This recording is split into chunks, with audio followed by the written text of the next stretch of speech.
Welcome to the Camera Dude Podcast, where we focus our lens on business. We will cover the art of business and everything in between. Join your host, Rob Moorman, a seasoned photographer and RV park owner with over 27 years of experience, as he captures insights from industry experts and fellow entrepreneurs. From mastering customer service to igniting creativity, we explore the common threads that weave through successful businesses. Get ready to click, snap, and discover on the Camera Dude Podcast. Welcome to the Camera Dude Podcast. My name is Rob Moorman, your Camera Dude and host. Hang out with us as we discuss all things business and life. So we're lucky today, blessed even, to have our guest. He is knowledgeable professional photographer, runs a successful studio, runs a successful educational division of that studio for photographers, and has recently written a book called Quit Like a Pro. And we're going to get into that in a minute. But before we do, welcome our guest, Michael Price. Morning, Rob. How are you doing today? I am awesome. Thank you. Been up networking all day, and now I get to be face to face with you and share in these endeavors that you've created for all of us to learn from. So thanks for doing that. So introduce yourself a little bit. Who's Michael Price? Where are you from? All of that. Well, again, thanks for having me on. It's just a little bit of quick little background. I am on my second career. I was been full-time photography for the 19 years as of the past Saturday after we recorded this. So I'm starting into my 20th year. Congratulations. For that, thank you. But before that, I was in corporate America for almost 25 years. Information technology, software development, project management, consulting, a range of skills like that. And if you go way back, I was actually working with photography with my father, Don. We had a small little dark room in our basement. We shot some portraits, some action sports, and I had a little black and white dark room, and I did that growing up and in college and stuff. So I had my fingers wet in the dark room, took a break to do the IT thing, then came back to photography and been here ever since. I love it. That's an awesome story. Where were you born? Actually born out of Toledo, live in Columbus, Ohio right now. Here, it's actually a little suburb of Columbus, about 10 miles east of Columbus, and work out of my house now. Don't have the studio stuff, visions anymore. It's all my work is done on location for my either commercial architectural clients or my headshot clients. And just my wife and I living in the house here. She's got her own business, works upstairs. And I've got my business downstairs, and we get together at the end of the day to say how things went. Well, if this helps, share with our listeners, what does your wife do? She does organizational development consulting. So she works with organizations, and she's very well known in the aviation industry, so airports. Wow, and organizations, specifically aviation-based organizations, will contact her to help, deal with things like succession planning and organizational development, design, reorganizations, things like that. So a lot of human capital kind of work. Okay, so if anybody listening knows anybody in the airport industry, send them your way. Most people in the airport industry are probably going to know her, but that's... Yes, all right. I love that. Well, that's good. I want to back up for a second, and then we'll get into our questions. So what I've noticed is anybody that has the photography bug, whether it's a hobbyist or a pro, always comes back to it. And I think you'll see that where you were doing photography, you left it, you went into the corporate world, became an IT guy, which really probably helped set you up for doing digital photography down the road after darkrooms went away and all of that, and gave you a good understanding. But I find it interesting that you left it and went back to it. There isn't a photographer I know that ever fully retires or puts down a camera. They might go from the pro association to the local camera club, but they're still in there doing what they love. Haven't you seen that in your career with your peers? It's just a little bit of a split, because what you're going to see is the people that make that move have spent time in corporate America because maybe that was their initial passion that they had, that they thought where they make their living and a career and as some people have said, quote unquote, real job. But those people that are the entrepreneurs or the solopreneurs, the people that really aren't managed well because they don't like working for somebody, they want to work for themselves. those are the people that percolate out and eventually start their own business and take off and try to build that because they want to have that control. They want to have that independence of managing their own business and controlling their fortune. And, some days you're going to work 20-hour days. Yes. But with that kind of work, it also means if it's Tuesday afternoon, I want to go out to my kids' play, or I want to go play golf, or I just want to take the day off and go for a bike ride, I control my schedule. And as long as I'm making my goals for my sales or my connections or the work that I'm doing, I now start to get to shuffle things around and control it rather than someone telling me what I have to do. Well put. I love that. I also find the entrepreneurial spirit it's a lifestyle, not a job. And yes, if I go bicycling on Tuesday, rest assured I did a little extra time on Monday to get everything finished so that I can. But I have the power to do that. I don't have a time clock that I'm punching in and out that someone else is calculating as to whether or not I'm working and so on. And that was for my freedom. We're now at Moorman Photo in our 30th year. And I laugh because if I retire, I don't know that I would in any way, shape, or form be able to work for someone else at this point. I don't think I'd last 2 weeks before I told them to jump in the lake. Well, I've reached the point in my career, and you're probably going to be, if you've been in this 30 years, you're going to be looking at this down the road here, soon, is I don't really envision myself retiring and sitting on the front porch in a rocker eating bonbons and watching the cars drive up and down the street.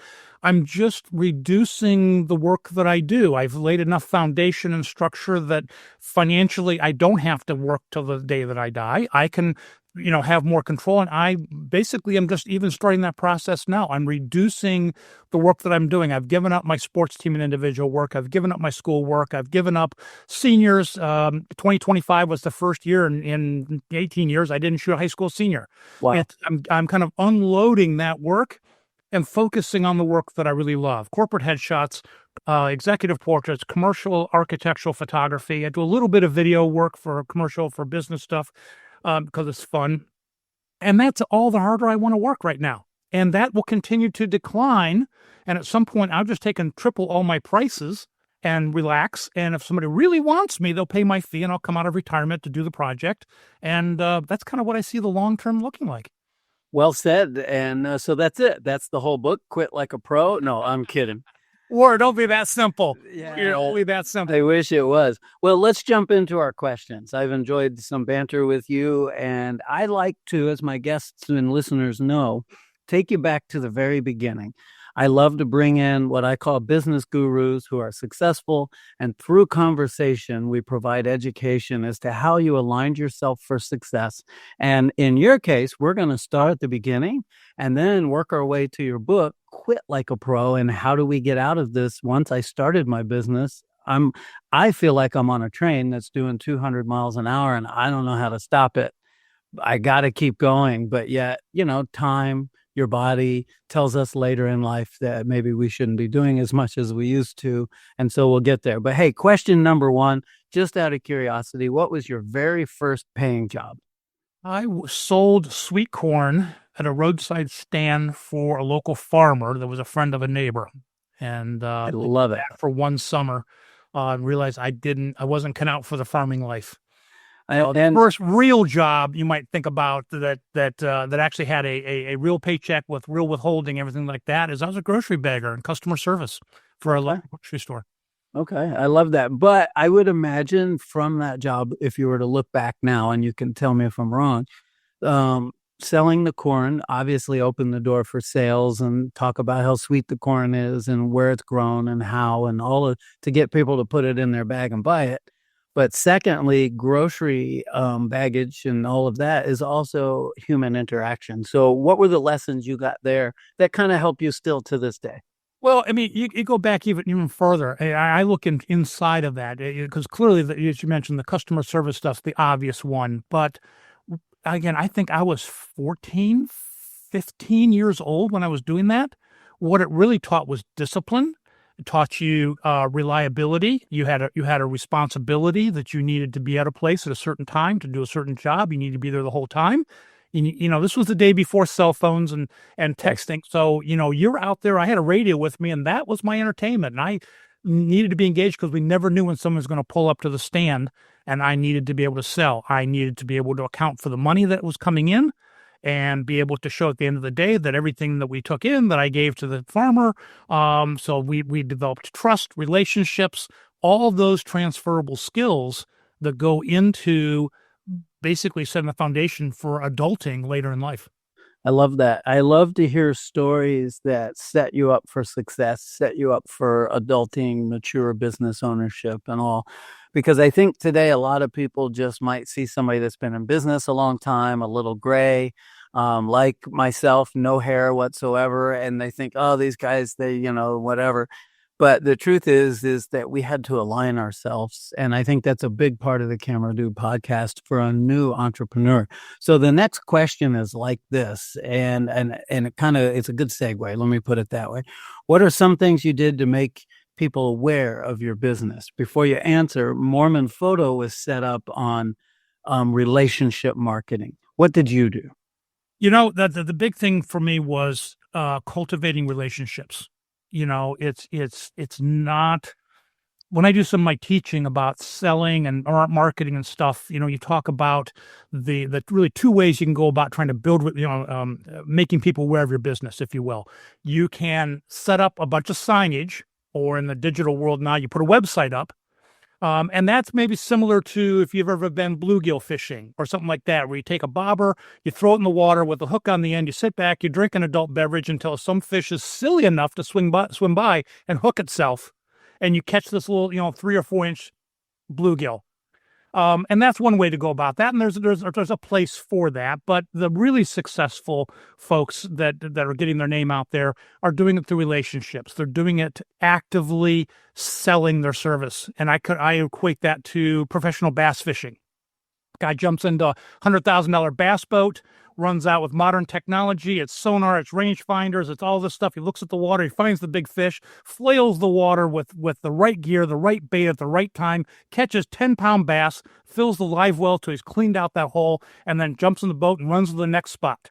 So when he comes back, the bluegill fisherman, he's got this little stringer of 4-inch bluegills, and the active fisher, the professional bass fisherman, has this whole big live well of 10-pound bass. And you're in Florida, so you know what I mean by 10-pound bass and larger down there. And that's really the relationships, and actively going out and leveraging those relationships lets you actively control the sales cycle and stay in charge. You're not waiting for someone to come to you. You're going out and getting it. So an aerial perspective of that would be, it's not enough to just hang a sign out front. And today that would be in the digital world. You would make your social media pages and all. It's about relationships. So I'm 1.5 years into my podcast, and this podcast has opened the door for me to see that every single person so far that I have seen for success has absolutely opened the door by handshaking, face-to-face networking activities, generating referrals, relationships, trust. And let's face it, the saying of the networking group I'm in is we work with people that we know, like, and trust us. And you have to go out and build that. So just putting a sign out front, theoretically speaking, putting your feet up on the desk and waiting for somebody to call isn't going to get you there. Is that Rob? Think about how many times you've had business come to you because someone's that came to you and said, so-and-so said you're the person for this kind of work. All of it. it. Not only just the initial person you have, but it's kind of like the almost like the 6 degrees of Rob Moorman. Who do they know? Who do they know? Who do they know that passes your name along? And you come with that warm handoff, that reputational alignment that the person does, and says, look, I went to Rob. It was a great experience. And they're virtually putting their arm around you and saying, look, my friend, you should go to Rob for this. And when that person comes in, you're halfway home because they already know of you, and they know reputationally through another person that they had a good experience. So why would they not give you that opportunity?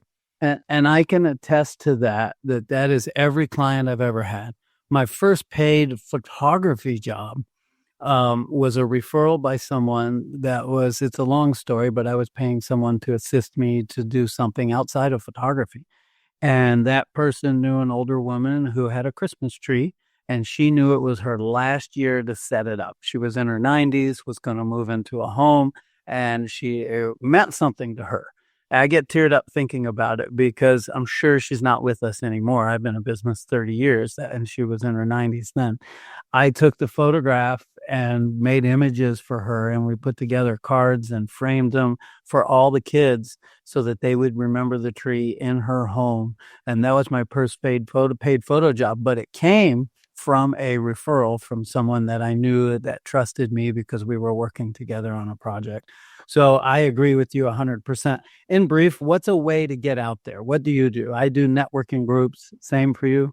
Yeah, well, no, I'm not in the networking group side because I've got a fairly broad Rolodex as it is.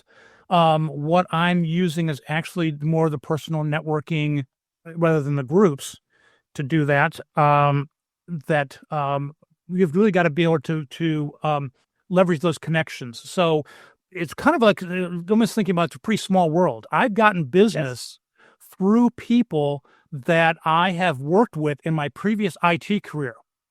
That as we stay connected on LinkedIn, we have lunches occasionally, we just kind of connect. They've moved through their career and they've moved into different jobs. They're still in corporate world, but they come in and say, hey, we need headshots in our company. I see you're doing headshots. Would you come in and do some stuff for us? I've gotten multiple projects through people that I've known 25, 30 years ago that we just loosely stay in touch with. And they suddenly say, hey, wait a minute, I need what you have. And it's a chance for us to reconnect.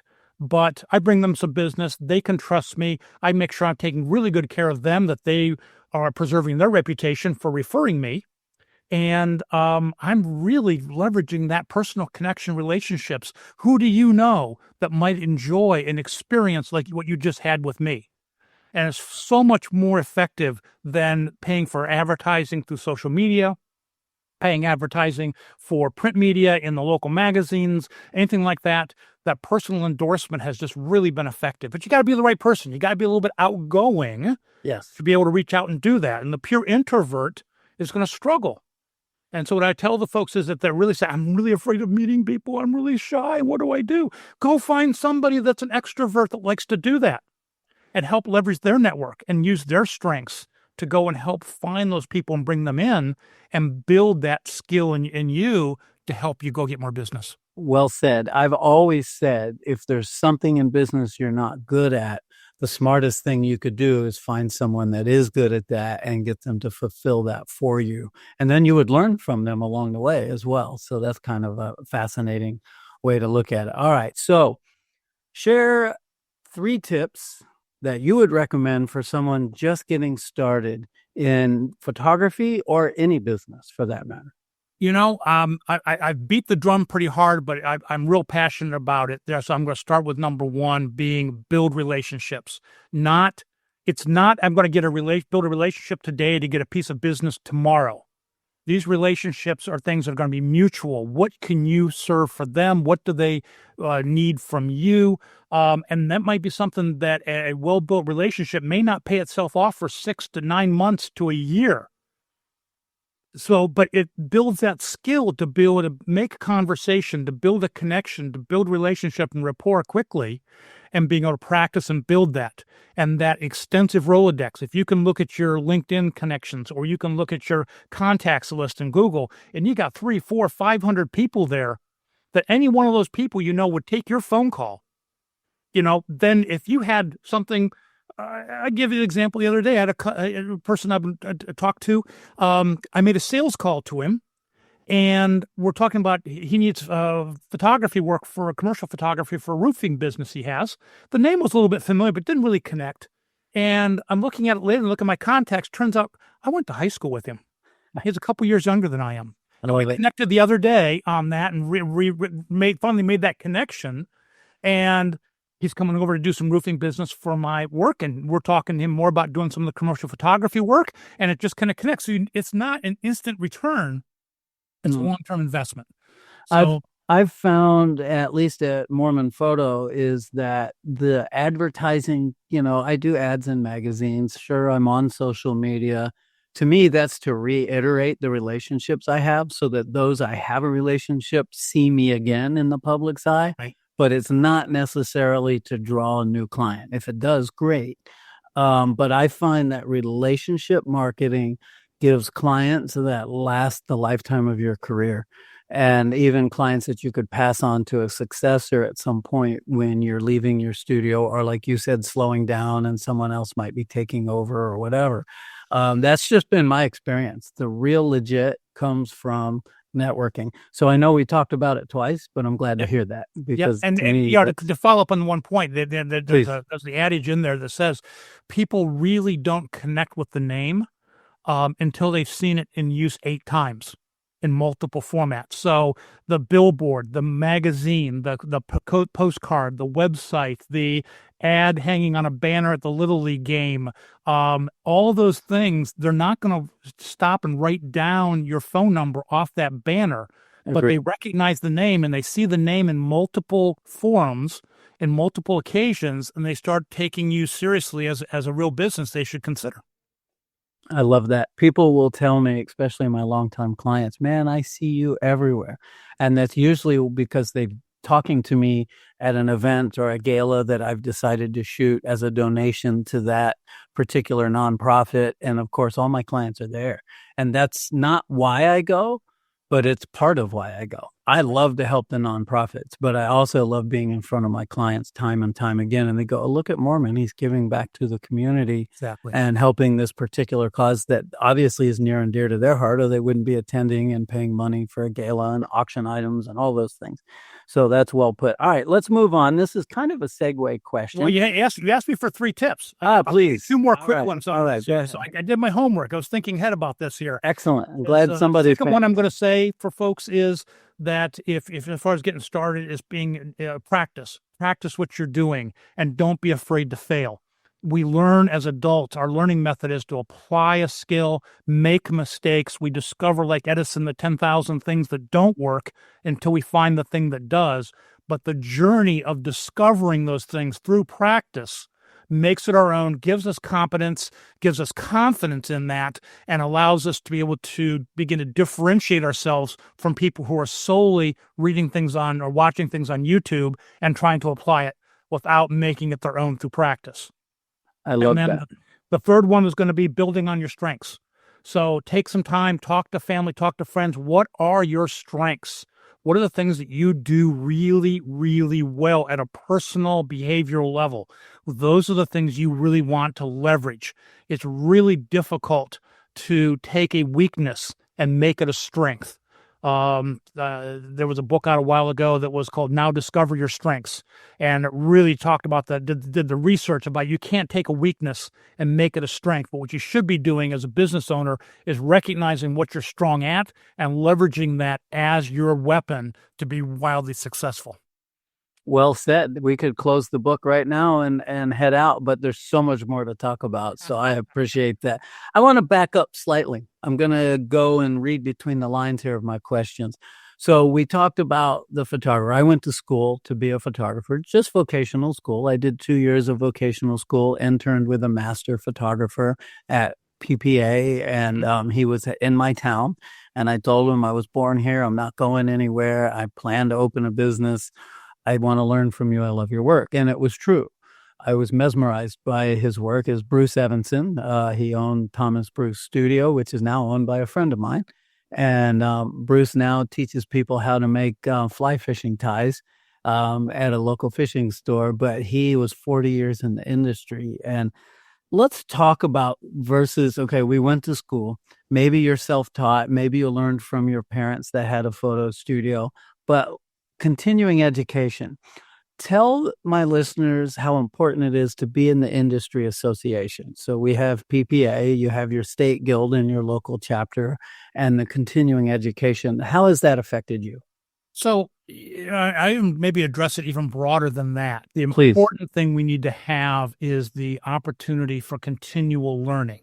You know, I've always said in my time in photography that at the point that I stop learning, the time that I stop growing daily for what I do, I'm quitting this business. I'm going to go either be a charter boat captain in the Bahamas or find some other job that I can start learning again how to do stuff. It's what keeps us young. It keeps us engaged. It keeps us fresh. It's valuable for our clients to continue to grow. And that comes through many ways. Certainly, there's benefits of being a member of the Professional Photographers of America. There's the indemnification benefits for that. There's the access to Imaging USA for the learning. More importantly, the networking and the connections and meeting people at the imaging conventions. Many states still have state organizations that do the same things on a little bit more granular level. And then you still have your state or your local guilds, your city organizations that maybe 2 dozen photographers that get together and they recognize that we're not competition for each other. We're better off if we work together. Rising tide lifts all ships. So if we all understand how to deliver great service for our customers, we establish ourselves as leaders by doing that. And then I'll go even the next level down. In a specific example, rewind back to 2020 and we have COVID kicking in, right? We're on the lockdown. We can't go out. We can't do stuff. And I was running a Facebook group of corporate photographers at the time. And I said, hey, let's just get together once a week and let's just talk about whatever, talk about the circumstances, conditions, or price lists or shutter speeds, f-stops, apertures, ISOs, whatever we want to talk about. That group morphed to about 10 of us who over the last 5 years meet every Friday morning at 9:30 Eastern for a mastermind group. And I have learned as much from that group and the experts in there for whether, pricing strategy, how to print things right, how to use my camera differently, how to light things differently, how to deal with the unusual customers, you name it. It's a group of trusted advisors that I can walk in and ask a question and trust their response. So getting that kind of knowledge and feedback is something you're not going to get sitting watching a YouTube video out there or watching any of those canned programs, because they deal just with a specific element of the camera. They don't deal with the human nature around it. How does it apply to you? How does it apply to your behavior style, your personality, what works for you? And that's where the groups that you network and connect with can be so valuable, because it lets you tailor that to learn from them. And guess what? Every single person has something they can contribute. Somebody's going to learn from you, because even though it's something that we've been doing for, in my case, 20 years, 30 years from now, or for 30 years for you, excuse me, there's somebody we're going to meet at one of these guilds that have this, they've seen it the first time, right? They don't know it. They've not been through there. The old joke is every day there's someone who's never seen the Flintstones before, right? And here's the chance a person comes in and they go, wow, did you see this cartoon, the Flintstones? That's really cool. And we're like, we saw that like 40 years ago. It's new to them. And we can look down our nose at them and say, you don't know that stuff, and I do. Or we can say, great, I understand you appreciate the importance of directional lighting or off-camera flash or having a solid marketing plan or how to network through relationships rather than static marketing. They're asking the question. They're putting themselves out there. And for those of us that have been in the business, we have stuff we can offer them. And I love guess what? They're young and hungry and they're energetic. They got stuff they can offer us. They do, because there's new ways of doing things that we learn from them, but then the tried and true business positions that we're still doing today and are still making money and still making a living and not fading is things that we can share with them. Again, back to relationships. So now it's not it's not relationships with prospective customers. It's relationships with like-minded business owners, in this case, photographers. And I've always said that we all do better when we all win, and that we're here to support each other. And I get a ton of referrals from my peers. I work for other photographers, either, hey, I got a big school, my photographer's sick, can you come in and be a second shooter, or whatever it is. Absolutely. And they do the same. And, or they're just double booked on that day or whatever. So you're networking, you're learning all from your own peers, you're supporting an industry, you're giving back. I love that. All right, let's go to learn very quickly in that stuff that if somebody does that for you, a thank you note goes a long way, and Amazon and Starbucks gift cards are coins of the realm. A $5, $10 Starbucks gift card goes a long way to a person that stepped in to help you out on something, and that's your way of showing them thanks. That is correct. There's a gentleman in my networking group owns a brand new company called the letter C - Sweets, and they deliver baskets for you as thank yous. They put them together with local products. So one of our sponsors, St. Pete Coffee Roasters, is one of the Camera Dude sponsors, and they advertise here that I got them to be able to put their product in these baskets along with others, and it's worked out really well for them. So we're excited about that. Yeah, that's networking, isn't it? Yep. All right. What advice would you give to an older business person looking to evolve and stay in the game? You know, I hate to admit that I'm older, but looking back at it, I'm going to touch on something I may have alluded to just a minute ago. It's the partnering with that hungry young person that's trying to get in the business. It's one thing to think of them as competition, trying to push them out, but it's more valuable to bring them in and partner with them. Someday you are going to exit the business. And one strategy in doing that is to develop through succession planning and development, bring your next person along over a 2, 3, 4, 5-year period, that they understand not only the technical elements of photography, but they understand the cultural aspect that you're creating in your business. How you really like taking care of customers, how we do a sales process that's not pressure-based, how do we go out and work in the community, how do we give back in those charity type of events and immerse them in that. You've got the opportunity then to get some help because, I don't like lifting my 68-pound headshot bag anymore. And if he wants to show up and throw it in the back of the car, I'm happy with that. Conversely, if he or she are going to be young and hungry, they're going to be able to work some later hours. They're going to take on some of the work there that's going to put their, the old 10,000 hours to perfection kind of analogy. They're putting their 10,000 hours in, and they can do it with or without you. And with you, you've got a chance to kind of shape their future and guide them to be successful. And they're going to show their appreciation. So there's a strong partnership there. And you know what? They know a lot about social media, and they know a lot about technology stuff and TikTok and all those other things that I don't want to take time to learn right now. So if I can hand a video project to them or hand something to them and they go be wildly successful with it, it's a win-win relationship. It is. And I love that. I want to give an understanding. You had talked about all the social medias and TikToks and things that we don't want to learn right now. We're doing them.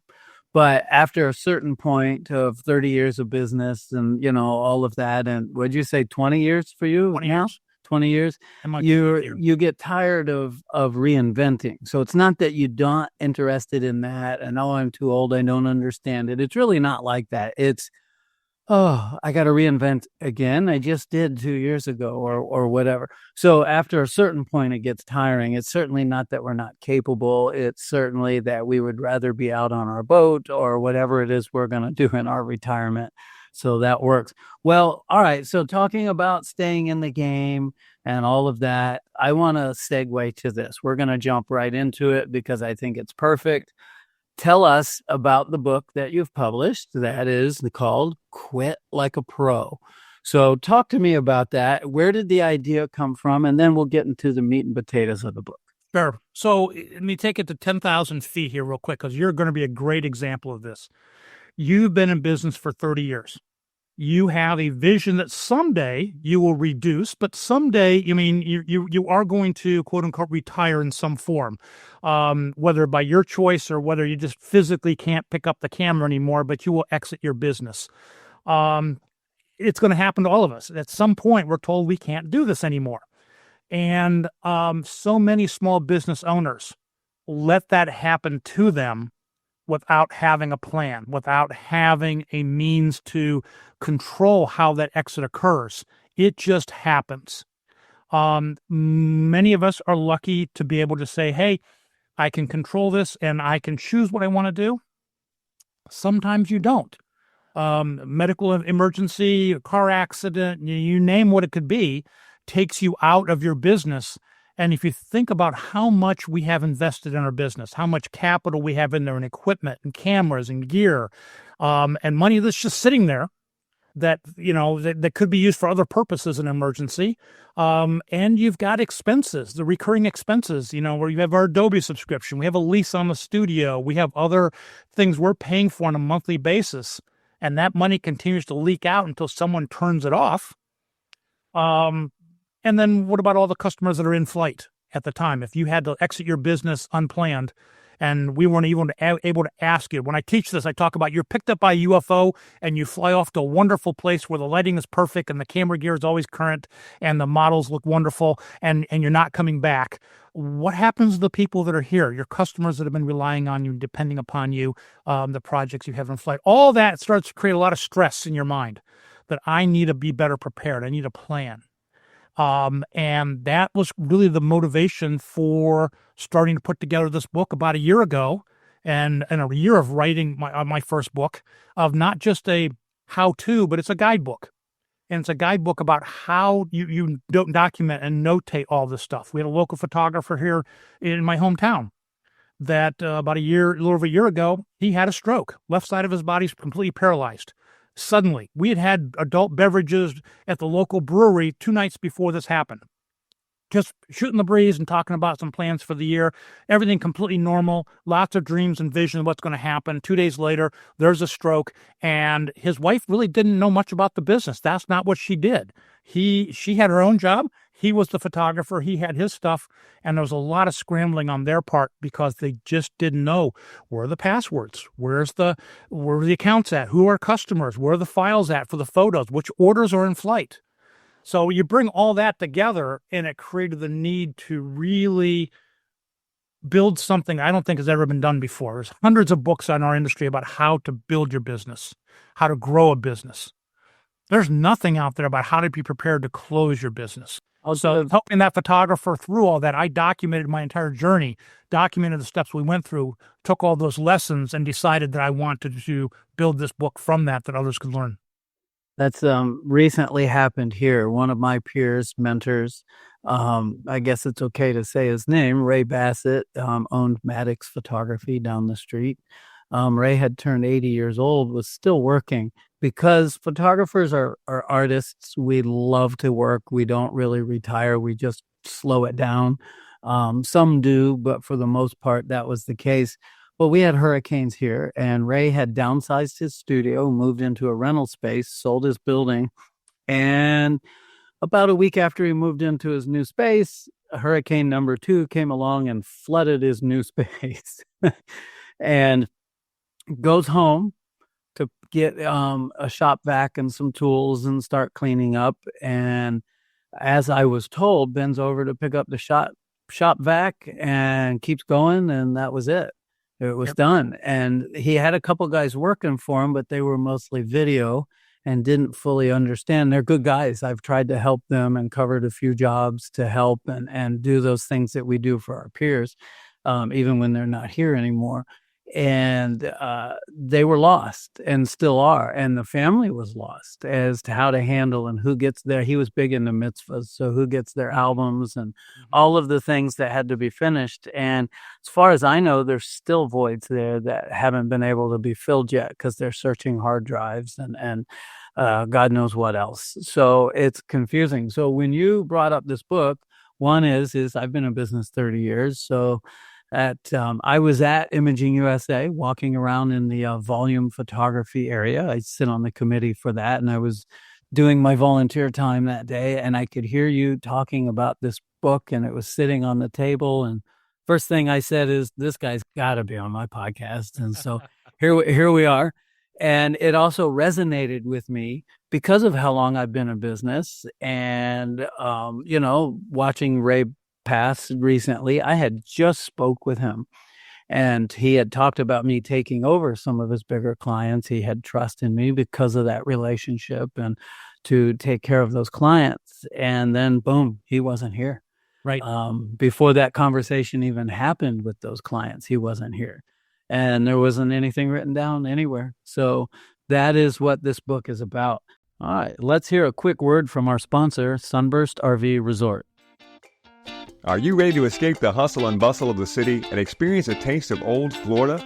Welcome to Sunburst RV Resort, your oasis nestled in tranquil woods and surrounded by picturesque farmland.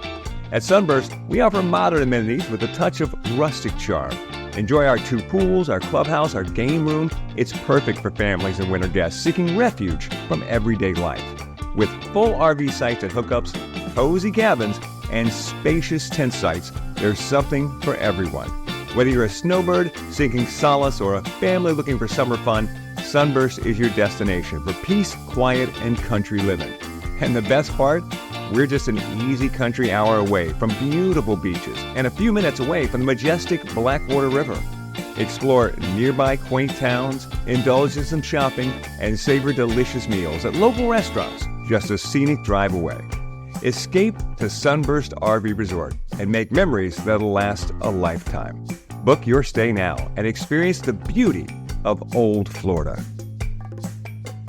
All right, welcome back. Let's talk about it. I'm going to rustle some pages here on my microphone as we look.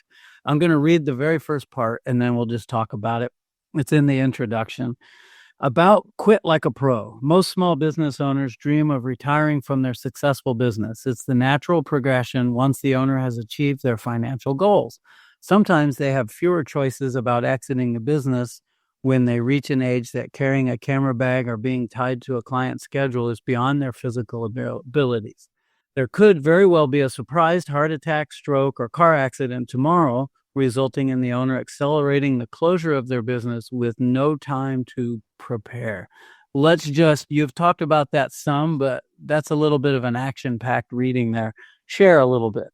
Well, you really hit on the piece there, and where it comes into is that most people who have adulted, to go pull back a term we've had before, recognize the need for a will and trust and estate planning in their personal life. So they've put stuff in place together for what happens with my house and my bank account, my personal assets, and who takes care of my kids, and what happens to the dog and the boat and all those things like that. We plan all that out, and we do it on a personal level, but we've never really thought about it from a business standpoint the same way. And that was the realization was, and even some of the proofreaders and some of the people I've interviewed to help put this together, they all stopped and kind of were like, no one's ever asked this question before from the business side. So it's really creating that will and trust from the business perspective. So if you thought it was important enough for the personal side, why wouldn't you want to do it for the business side as well? Makes sense. I love that. Well, for me, it's overwhelming because I've been in business 30 years, but 14 years ago, I inherited business number 2, and I'm still running it. So we also have Sunburst RV Resort. Now, I have acquired the assistance of a management company because it's physically, if I were to drive, it's a 9-hour distance, which I go every 4 to 6 weeks and check on the property, look for liabilities and, whatever any owner would do. And obviously I'm watching numbers and zooming and all that with everyone. But it's still overwhelming because what you're proposing, I'm going to have to do twice. Yes. Yes. But it comes back to the old the commercial. It was the pay me now, pay me later. Right. So I can make an investment now and describe how my business is organized. Where are things located? What is this? What is the business? What belongs to the business and what's personal? Something as simple as where are the padlocks and where are the keys to the padlocks and the combinations for storage units or things like that. How do I share that in a secure way that if I'm not there to speak for myself, someone could pick this up and operate on my behalf and minimize the impact on my customers and clients and things like, or family members who get pulled into that. Conversely, do nothing. And now those people in a crisis not only have to grieve or care or be involved in being supporting family members, but now they're burdened and saddled with a business that might be a significant income for that family.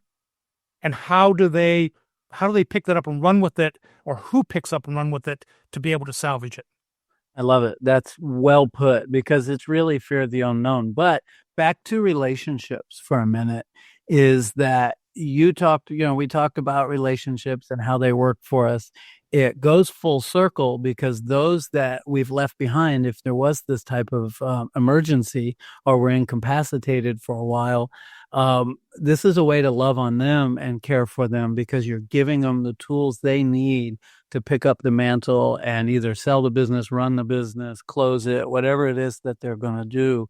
And so again, it's about people. It really is. And, we both were at Imaging, this last one in Dallas. And it's funny you talk about it that way because I had taken some pre-publication copies of the book with me to try to talk to folks and try to get some feedback on it. And the one night I'm having a dinner in one of the restaurants, and I'm sitting next to a person at the bar, just eating, and we strike up a conversation. And she's not a photographer. Her husband's a photographer, but he was being wined and dined by Fuji or somebody like that, and she was left to fend for herself. And we're just talking about it. She's a small business owner in Canada, and as I talked about the book and showed her some of the stuff that I was working on, and I said my challenge is it's trying to convince photographers that creatives that this is something that they should be working on. And she looked at me deadpan and said, "You're not selling to photographers. You're selling to me. I'm a spouse. To the wife. The person who has to deal with it on that." Yep. So suddenly realized out of that I needed to be able to sell to the spouses, the people that could potentially be left behind on my market, more so than the photographer themselves. So we're still trying to shape that marketing message to be able to commit to both of them. I love that. And I think you're 100% correct. And once my wife, who also works at Moorman Photographics, she's the chief editor and overseeing manager. She saw this book and went, "Yeah, we need to do this." And she's Yes, correct. You do.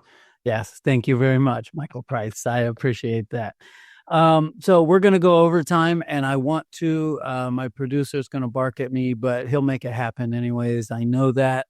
These guys are awesome that help produce this for me. Because I'm a busy man and can't do it all on my own, we have them for that. Let's read a little bit more of this just to go into it. All right. While many photographers hope for a planned and pleasant retirement from their business and may achieve it, hope is not a reliable strategy. So the next question for reading here is simply that, what are the action steps? Instead of hoping, what are we going to do next? So I'll read my question. We've discussed the why, but what are the action steps needed to make this real, to make it become alive and a thing, something that actually exists to help those in your life? I know it can be overwhelming, so give us a strategy, an aerial view. So there's a couple ways to go about this. The book itself is big. There's a lot in it. We spent a lot of time and sharing with a lot of people to try to cover all the aspects for the wide range of business types, whether you're a one-man photography business or a one-woman photography business, or you have 20, 30 employees, trying to address all those different needs of the different size organizations. The book was really structured to be able to have three main components. There's an inventory component. So building an inventory of all the elements of your business, whether it be the digital elements, where your password's located at, where your key, your passcodes and things like that, two-factor authentications on the cell phone, what is your equipment that you have, the digital assets you might have as far as social media, websites, email, where are those located? How do we find access to those? Financial information, photos. Where do you keep your photography files archived if people want to come back and get photos? Or how do I even know what files are in flight right now? The inventory section is the biggest part, and it's meaty. It can be overwhelming if you decide I'm going to step through it one page at a time and do it all at once. So in the inventory preparation part, the idea is taking a slow process, doing a jump start, if you will, selectively doing certain portions of that, and then going back as you have time and continue to fill in time. It might take, if you sat down and did it all at once, it's going to probably take you a week or two to fill in everything. If you work your way through it, you could take a month or 2 months to do it, to fill in all the information you have, and some stuff doesn't apply, so you just cross it out. I don't do that. That doesn't work for my business and not necessary. Excellent. Where the book really shines, I think is where it's different from a lot of other places, is that we spent a lot of time to also build the second section that is the execution. Should you have to go and actually do a business closure with the information, there's about 30 pages of tasks that you need to do that are structured into what I have to do now, what I need to do next, and what I can do later. So we don't have to do everything day one. Some stuff's urgent immediately, and some stuff can wait till ready to completely pull the plug. We've broken those tasks up, and most of those tasks have a reference back to the inventory section that says, if we need to do something about email, well, go to page 27, the owner of the business has outlined where the email is hosted and where the information is located for email. And some of the most important things you need to do is make sure that the bill is being paid for the cell phone, because that's where the two-factor authentication and customer calls come in. You need to make sure the email bill, if you're doing a paid email service, is being taken care of, because that's how you're communicating with your customers.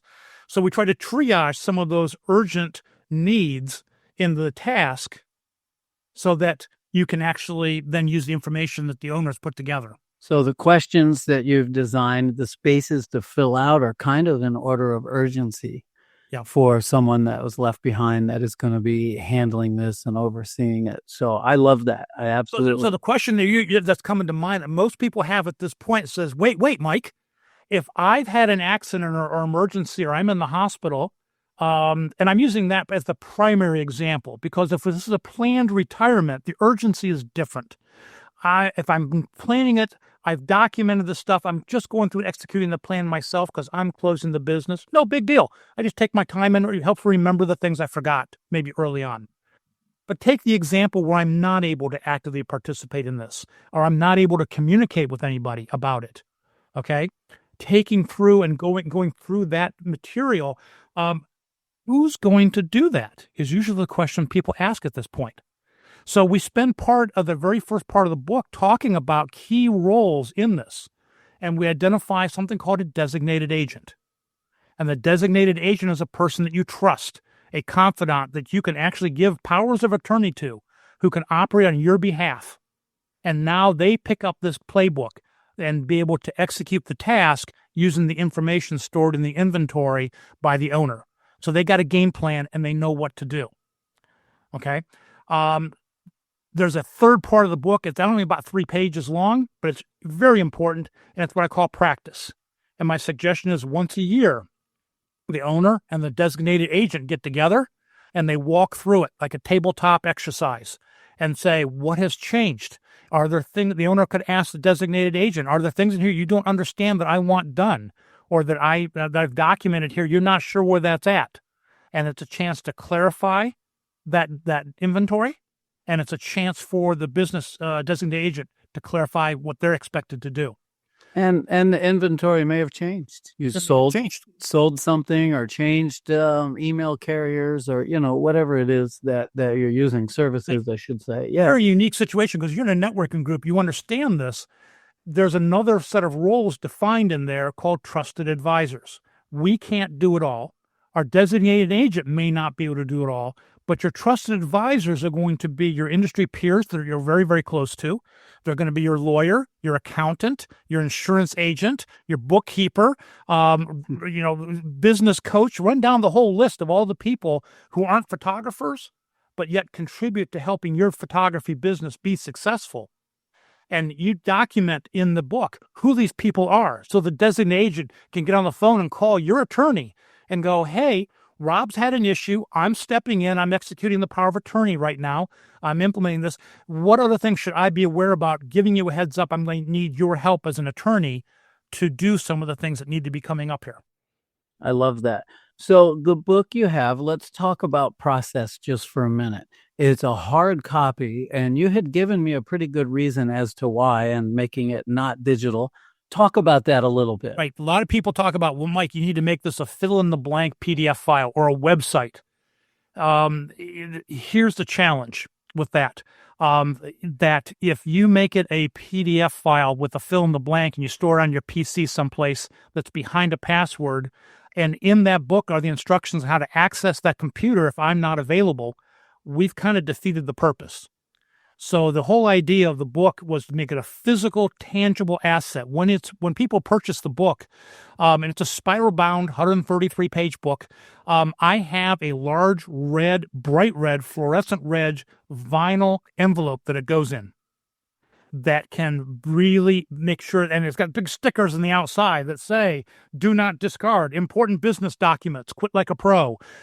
It's easy for anyone to find on a bookshelf that this is the keys to the kingdom and the last will and testament of the business, and don't get it mixed up with other stuff being cleaned out or piled up on. So it can be easily found, given to the family member, stored someplace independent from the business location, and in an emergency, It's like the nuclear launch codes. You open the safe, you crack them open, and you go to turn to page 1, and you start executing. I love it. Well put. I wanted to bring that up because I had thought about it. Now, what I would like to do with mine once it's finished, because I will be doing this, by the way, is to duplicate it once it's handwritten and have digital versions that I can send to those trusted agents, or at least one or two of them, so that there's one in my lawyer's office where he doesn't have the hard copy, and it'll state in the email or somewhere in that file where the hard copy is kept and other people have it. I've kind of planned this out in my head as to how I'll do it.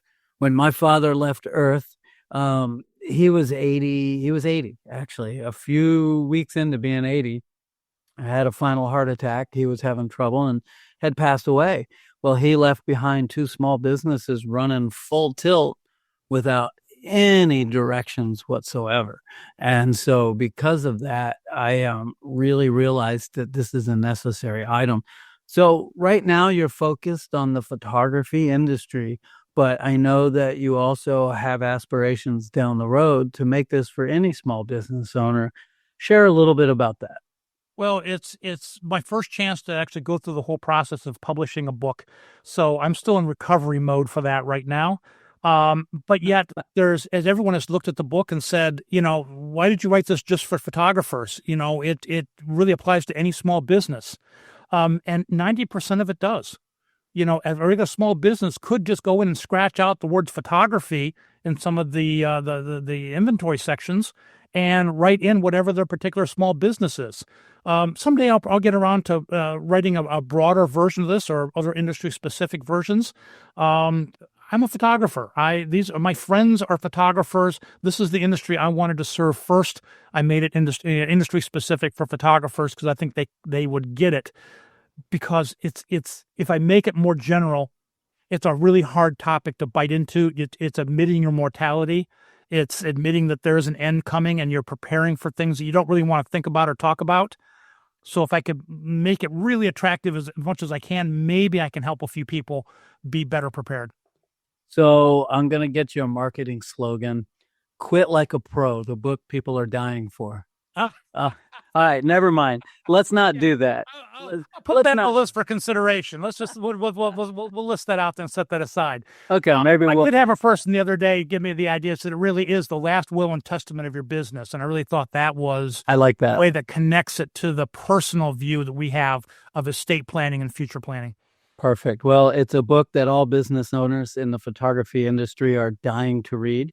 And enough of the puns. I'll stop there. Okay. I'm going to read a little bit more because the book isn't about that. It's actually about life. And I also think in the process of filling this out, it's going to allow me to clean house.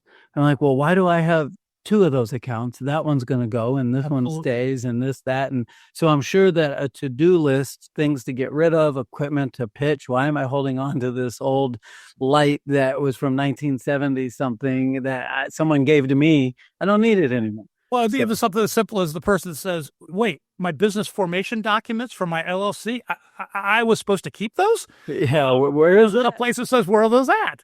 So, corporate book? Yeah, corporate book, all those things that gets people to maybe build their business a little bit better. I'm going to read a little bit of the introduction, the last paragraph on the first page, just to strike some interest. And then I would like for you to share where they can find the book after I read it. So let's jump into this.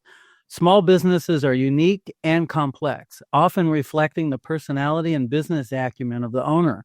While threads of common practices are woven through all businesses, in parentheses here, typically things in response to local or federal government requirements, small business owners have tremendous flexibility to shape their business to match their vision, risk tolerance, and previous business experience.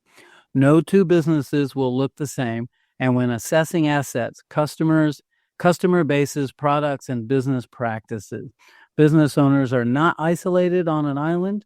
For this effort, friends, industry peers, and other trusted advisors who have contributed to their expertise and support to help grow the business can also provide valuable input on preparing this guide. So I'll leave it at that for a moment. How can everybody in the photography industry connect with you? How do they get this book? And how can we motivate them to do even if they're a brand new business owner and they've been in business 2 weeks, or like myself, they've been in business 30 years. How do they get this started? I'm going to make it real easy for everybody on this. If you go to the URL, the website, and I'm dragging my feet for a minute for everyone who is at least not driving, can grab a pen, go to quitlikeaproguide.com, quitlikeaproguide.com/camera dude. quitlikeaproguide.com/camera dude. I'll say it again there. It is a special landing page I have created for this group, for the people that are listening to the podcast. There are 2 things on that landing page special for this group. Thing one, I have created a 2-page PDF that anybody could download for free. It's what we call the Jump Start. I have organized a handful of some of the most important information you should have documented but shared with family members or your designated agent about things like, where are my password files located? Where's my financial information? Where are my customer information files? Who are the key people that I trust that could also help in an emergency? It's a 2-page start because it's a hard book to get started with if you just started page 1. But if you started in the Jump Start, it's going to give you momentum. And then you can start fold all that information there in that 2 pages into the inventory part of the book. And then you start finding there's additional information I can add to that. On that page as well is a link over to the Quit Like a Pro page that has details about the book. On that page for the book is not only where you can order it, but similar to what Amazon has done, you can actually look at the first 30 pages of the inventory section, the first 5 or 6 pages of the execution phase, and see the task, see the level of detail that we're putting together. Read the entire 2-page introduction. Read the foreword by David Beckham, who was the photographer that I helped with after his stroke, and how it impacted, how something like this would have benefited him had he had this in place. You get a real flavor for the level of detail and the work we've put into this. So that landing page, special for you guys. And at the bottom, if you decide you want to do the book, there is a special coupon code down there, $25 off the book. If you use that code by the end of May 2025, and you can get your own copy and then be able to follow up with you on there if you have any questions. Excellent. Well put. I definitely couldn't have said it as well as you have because you created it all and designed it. And listen, thanks for giving our listeners the $25 off purchase on the book. So photographers, or if you're married to a photographer, or if you know a photographer, refer them to this book, Quit Like a Pro, really important. And I absolutely recommend that if you know someone in business in general, to begin to start doing the same thing. And this book could help a guide. Somebody in a small business outside of photography could use it as a guide, or maybe a similar business where they're a design firm of some sort or whatever. I think a lot of the digital password questions and all of that would also apply. Well, if you don't do it, if you don't want to do it for yourself, do it for your spouse or your family. Well done. I'm not even going to add to that because you absolutely nailed it. So here's the fun part. All right. We have some questions that we're going to jump into. And those questions I was told there will be no math today. None whatsoever. I promise. Get your calculator out. No. All right. What is your favorite word? Chocolate. Well, okay. That's the first on the Camera Dude podcast, and I like it. All right. What is your? You know what I was eating when I was thinking about this. There's not a better word than chocolate. No, there isn't. I love dark chocolate for some reason. 90% way up there. It's just that flavor's the best. What's your least favorite word? Wrong. Nice. Wrong. I work hard to do my research and to be accurate and to be correct for people. Those that say it can't be done need to get out of the way of those that are doing it. One of my favorite sayings. You'll hear that a lot at the Camera Dude podcast. All right. So what turns you on creatively, spiritually, or emotionally? My big thing is I've always been a problem solver, right? My personal motto is I like sharp tools and interesting problems. So someone comes to me with a workflow issue, someone comes to me with a business issue, a marketing issue. I love to sit down and talk with them and get in and grind on it and find a solution to it. I love that. So is that something you offer over and above the book? Are you a mentor? You also have an educational platform Before I ask the next question, tell us how to find that.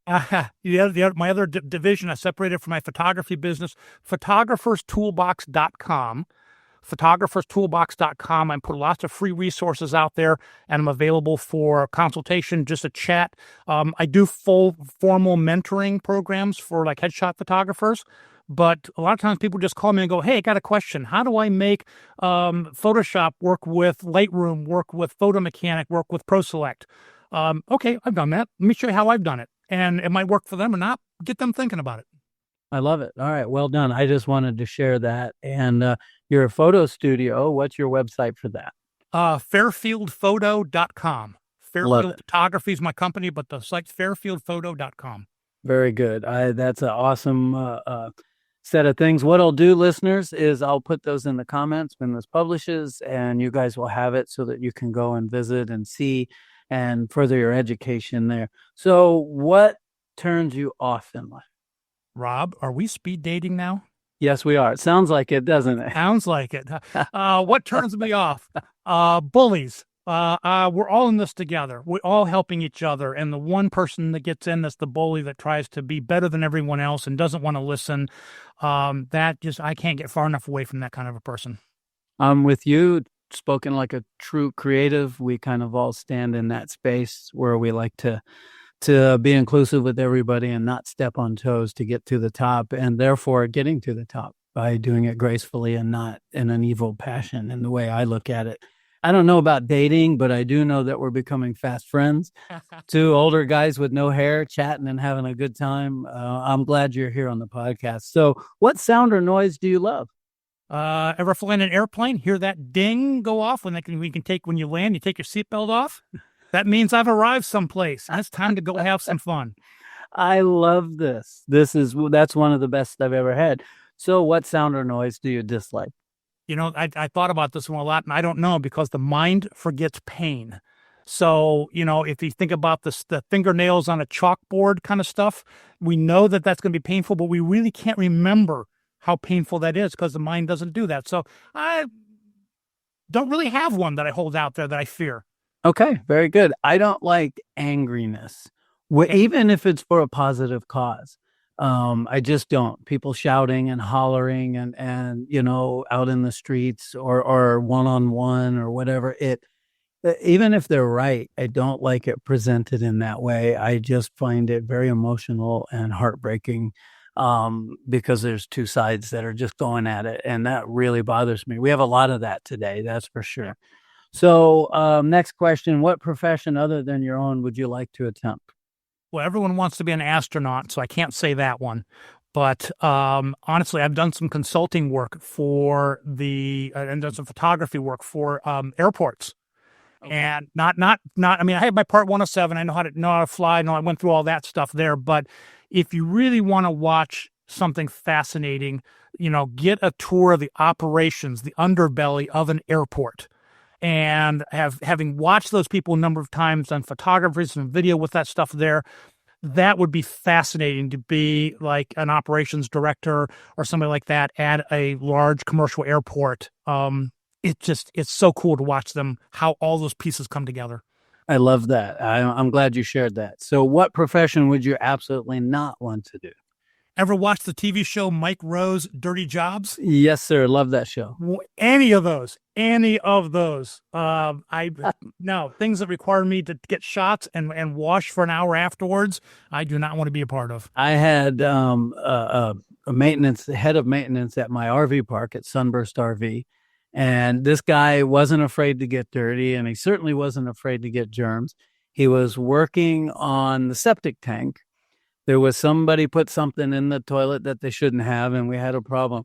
I watched this guy stick his whole arm into that thing all the way down and pull a bunch of disgusting. He went, washed his hands, and went and had lunch after that. I would have had to have jumped in a vat of rubbing alcohol and just, I don't know, but he did that. Rob, I got to go wash my hands now, just hearing about that. I agree. And the funny part is his wife was behind him going, "Get back, ladies. He's all mine." All right. Well, listen, Michael Price, thanks. Quit Like a Pro is the book. I'm so glad that you're here. Excited to have shared this with you. I'm going to do my little closing, but thank you again for being here. It's been an honor. Guys listening, thanks for hanging out with us on the Camera Dude podcast. Remember, always reach out to those who've paved the way ahead of you. They are an incredible resource. Until next time, stay safe, be peaceful, and always look up for directions in life. Thanks for tuning in to the Camera Dude podcast. Thanks for tuning in to the Camera Dude Podcast. Don't forget to visit us at cameradudepodcast.com for more episodes and exclusive content. Connect with Rob Moorman on moormanphoto.com to explore his professional photography. And when you're ready to hit the road, make memories at sunburstrvresort.com. Until next time, keep capturing moments and chasing dreams. See you on the next episode of the Camera Dude Podcast.